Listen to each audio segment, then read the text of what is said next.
Perdu au milieu de l'Atlantique, entre Portugal et Amérique du Nord, un archipel volcanique, les Açores. Des îles vierges de toute population humaine jusqu'à l'arrivée des premiers navigateurs portugais. C'est l'enfant du Portugal, Henri le Navigateur, qui au début du XVe siècle initia les grandes découvertes.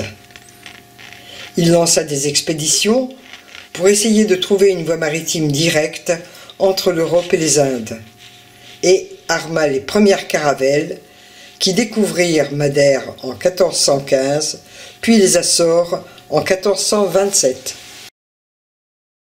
Les Açores, ce sont 7 îles éparpillées sur plus de 700 km. Nous n'en visiterons que 4, São Miguel, Faial, São Jorge et Terceira. São Miguel, c'est la plus grande île des Açores. Ponta Delgada, sa capitale, a gardé son cachet ancien et c'est la statue de Gonzalo Viello, le découvreur de l'île, qui nous ouvre les portes de la ville. Ponta Delgada, c'est une symphonie en noir et blanc. Blanc des murs chaulés et noir de la pierre de lave. Et au sol, mosaïque en noir et blanc. Austère façade baroque pour l'église Saint-Sébastien, égayée seulement par un portail de style manueline. Sur la place et sur la promenade, de gigantesques métrosideros importés de Nouvelle-Zélande qui se couvrent de fleurs rouges en été.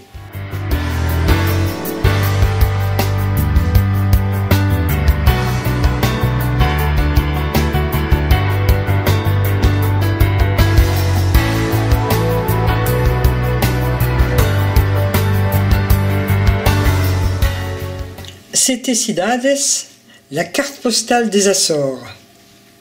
2 lacs jumeaux, un vert et un bleu, séparés par un petit détroit dans le cratère d'un ancien volcan.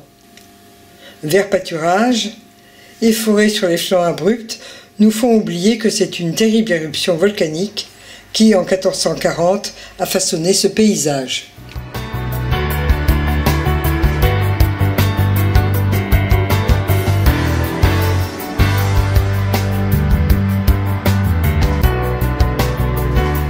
De Sete Cidades, on est tout près de la côte ouest.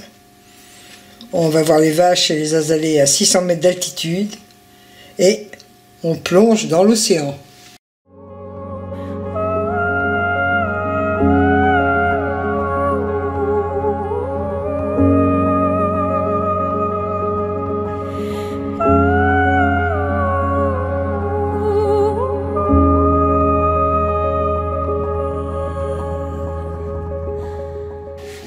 Au centre de l'île, quand la brume se dissipe, voici le Lagoa do Fogo, que l'on croirait suspendu au-dessus de l'océan.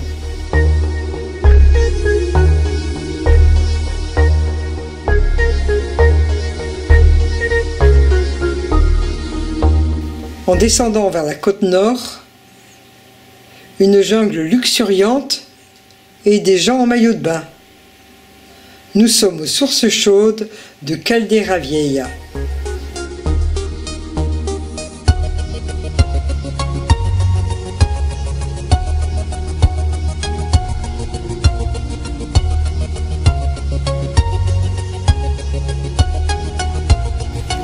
Baignade dans un jardin d'Éden.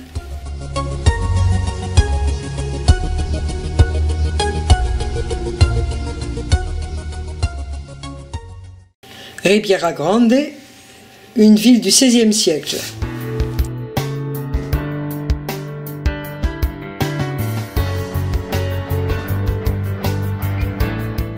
Même style de bâtiment qu'à Ponta Delgada et agréable café sous les grands métrosideros. Surplombant la place, l'église baroque de Notre-Dame de l'Étoile.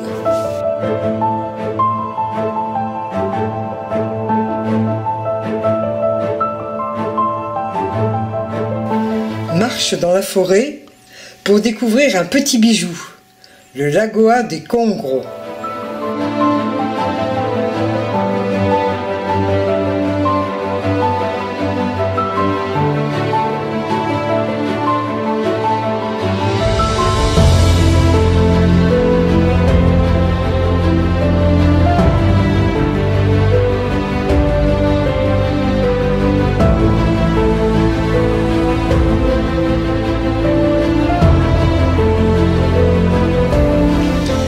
vaste prairie réchauffée par la géothermie et en altitude, grande forêt de cryptomérias, le cèdre japonais. Nous sommes en route pour Fournas, un autre massif volcanique. Chance de contempler le lac qui bientôt se couvrira de brume. À côté du lac, bouillonnement et fumerolles, un terrain idéal pour faire mijoter sous terre le cocido traditionnel.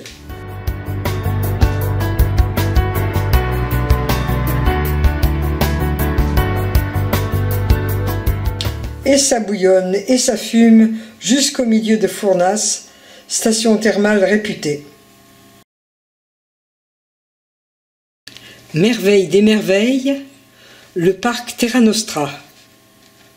Un parc de 10 hectares où pendant 2 siècles, les différents propriétaires, tous passionnés de botanique, ont su profiter de la chaleur du sol et de ses petits ruisseaux d'eau tiède pour acclimater des espèces exotiques et créer ces délicieux jardins.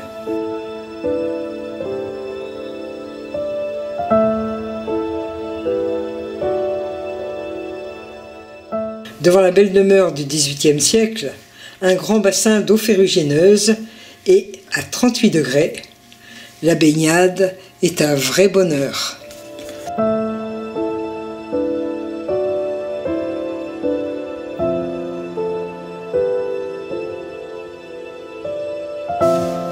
On retourne admirer les Sete Cidades en musardant entre petits lacs et volcans.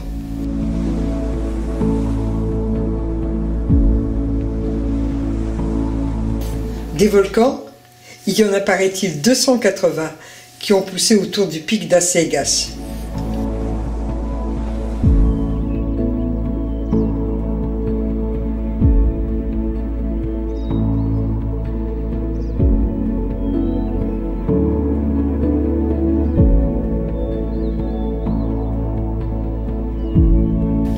Et du Mirador de la Boca d'Inferno, un paysage somptueux.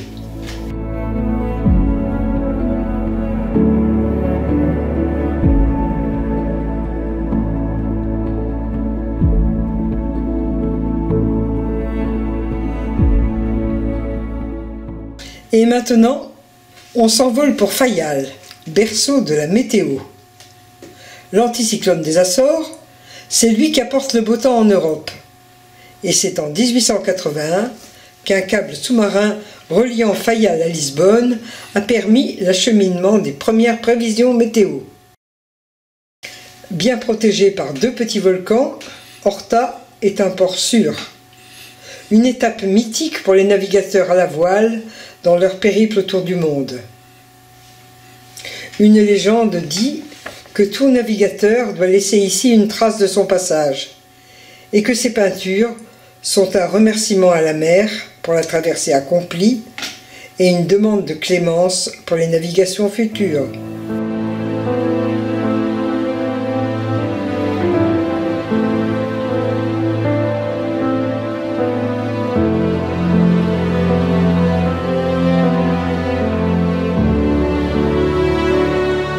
Après avoir arpenté les quais, on ira boire le traditionnel gin tonic au Peter Bar.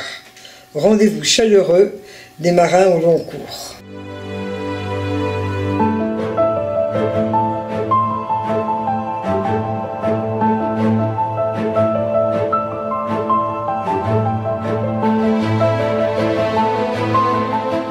Porto Pim, une jolie baie tranquille, séparée de Horta par un volcan, d'où l'on voit ce cratère à demi englouti, et merveille, car il ne fait pas beau tout le temps, le volcan Pico, 2351 mètres, sur l'île voisine.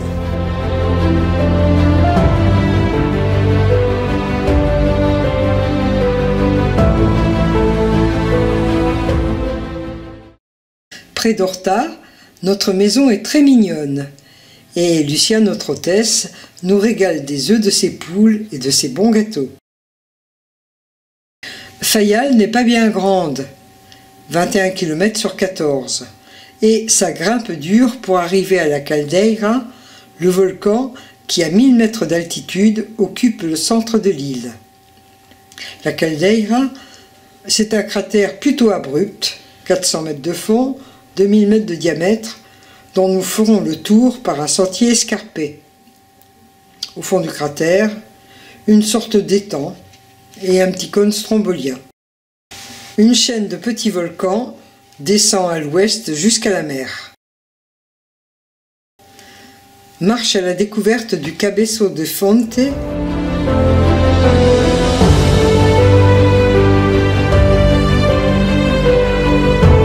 D'ici, nous allons apercevoir Capellino, le volcan qui a surgi de la mer en 1957.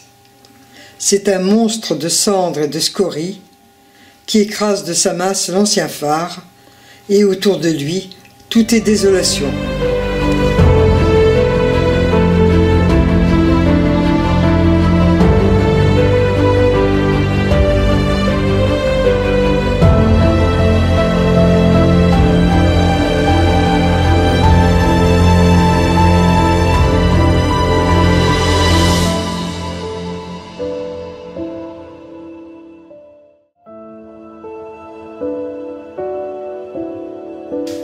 Nous quittons Faial en ferry et après un bref arrêt à Madalena de Pico, nous voici à Velas.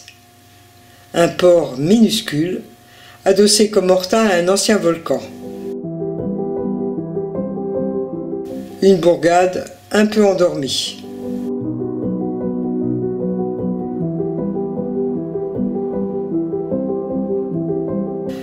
Nous logeons à Blue Planet, une villa chic sur les hauteurs de la ville.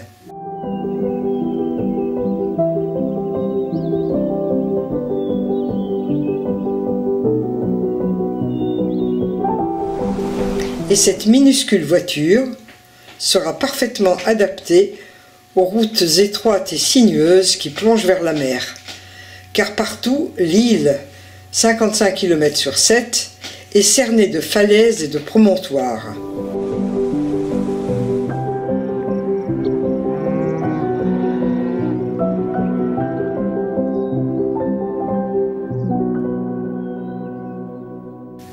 Magie du climat océanique au parc des 7 Fontaines.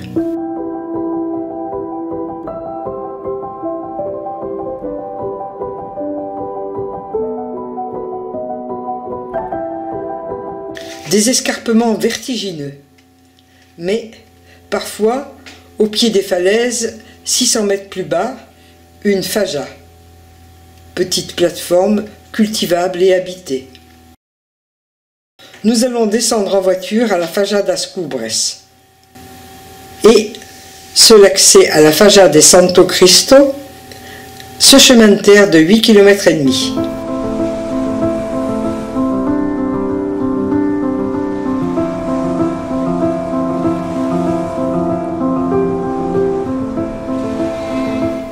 Derrière la lagune, un minuscule hameau protégé par son église.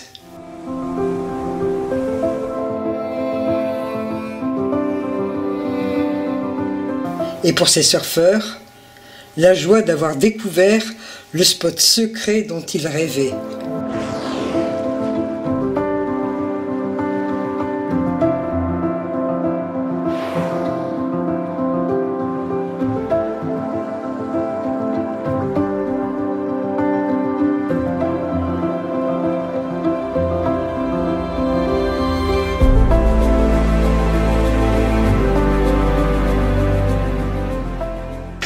Derrière cette façade austère, magnificence de l'église de Santa Barbara.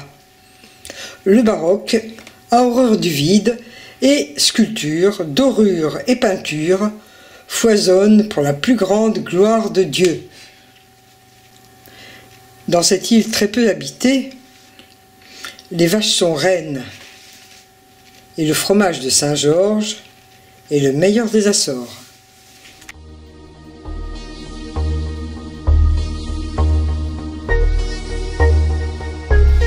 Terceira, dernière étape de notre voyage. Nous logeons dans une petite maison de vigne face à l'île des Chèvres, un volcan à moitié englouti. A Angra do Heroísmo, Capitale des Açores au XVIIe et XVIIIe siècle, les façades arborent des tons pastels et les églises aussi sont joyeusement colorées.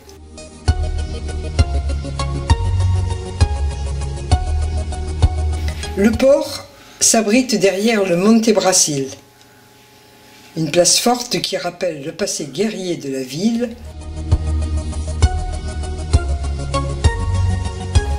Nous y ferons une agréable promenade.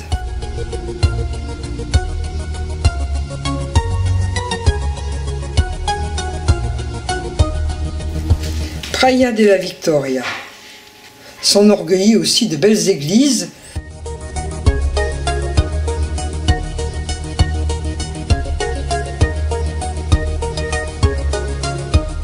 et possède une jolie plage de sable blanc, la seule de l'île. Car pour la baignade, Terceira, ce n'est pas l'idéal.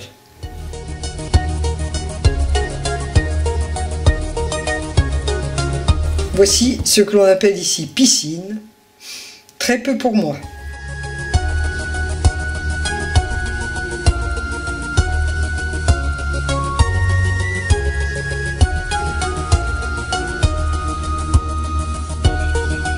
Comme l'herbe est bien verte, l'économie est plutôt tournée vers l'industrie laitière et dans les villages, on peut faire de belles rencontres.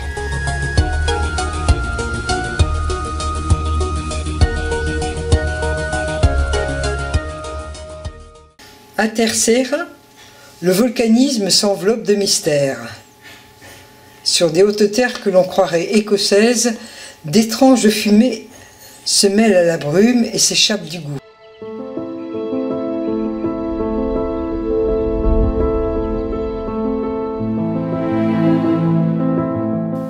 Les dépôts de soufre se cristallisent en fleurs colorées.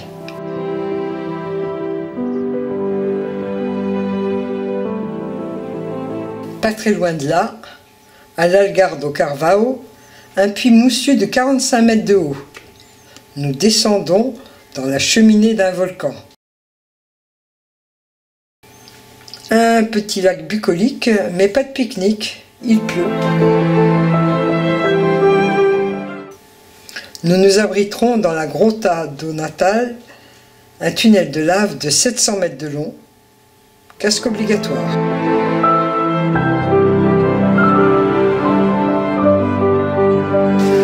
Nous terminerons notre séjour à Terceira par cette balade dans les Misterios Negros. Dépaysement assuré.